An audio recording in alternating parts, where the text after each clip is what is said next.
Apple is standing behind its decision to remove an app that pinpointed the locations of Hong Kong protesters and police from its platform. The company said the app, which is called HK Map Live, had been used to target police and residents. App developers have denied those claims. CNET senior producer Dan Patterson joins us now to talk more about this, and not just about this app, but also just the use of technology. It sort of reminds me of the Arab Spring, where, you know, these social media platforms and various forms of technology were being used to organize people.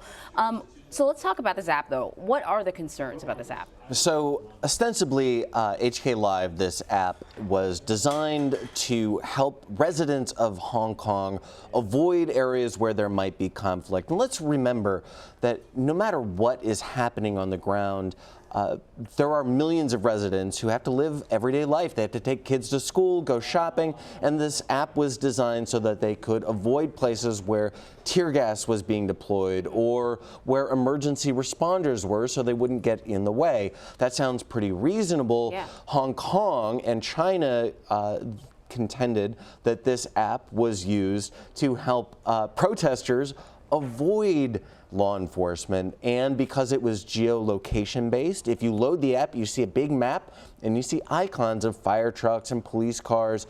So it's pretty easy for protesters to also say, hey, we can avoid law enforcement as well. And as I understand it, the app, I guess you pointed out, was sort of customized for Hong Kong, so you can see how it could be used in a variety of different ways, because it's a crowd sharing app, right? Yeah. People put the information in, like kind of like Waze, or right. Yeah. And this app was developed for specifically Hong Kong and the protests. So unlike maybe Waze or Foursquare or something where you have a number of different reasons the app could exist or you would be geolocating yourself, this was developed after the protests, specifically for the protests. Right. So this has basically been sort of a leaderless campaign, if you will. How has social media been used to organize people? Boy, the protests in Hong Kong have been fascinating to watch, particularly because of that example you gave just a moment ago about the Arab Spring. Now, flashback to 2010, and we saw apps like Twitter and Facebook really emerge into the mainstream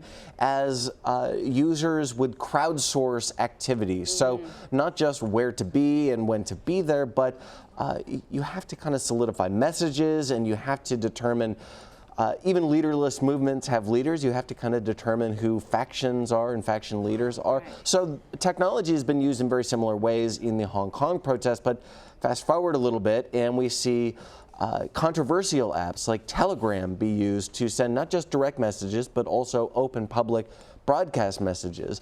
These are intended for residents of Hong Kong, citizens of China who can access the app using VPNs, and for people in the West who are observing what's happening here. So what makes this kind of modern is that Telegram is owned by a Russian company or Russian investors, and it also has some Chinese investment.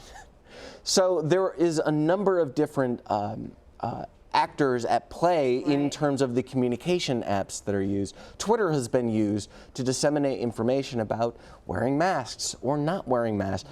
Facial recognition has come into play. Yeah, there are a number of moving pieces. Bit about facial recognition, because I know that was the concern for protesters. Right. When Carrie Lam banned the use of face masks. Yep. They thought that was the primary reason, because there are cameras all over the place, and it's so that they can be recognized by authorities. Have those fears become a reality? Do we know? Yeah, these fears are a reality, and the situation is metastasizing very quickly. So facial recognition can do what we can't do, which is pick out an individual face in a sea of thousands or even millions of faces.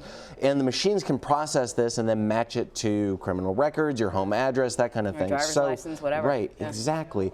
So the protesters responded by wearing more masks and tweeting out, please support the wearing of masks. The police responded with brutal violence, sending a message that says, hey, you can defy this order, but if you do so, there will be consequences. The protesters responded in kind by broadcasting out and live streaming some of this brutal violence. The police are responding. This is an ongoing news situation where technology is deeply embedded in the tactics and the strategy on all sides. It is so fascinating. Dan, thank you very much. Good to see you.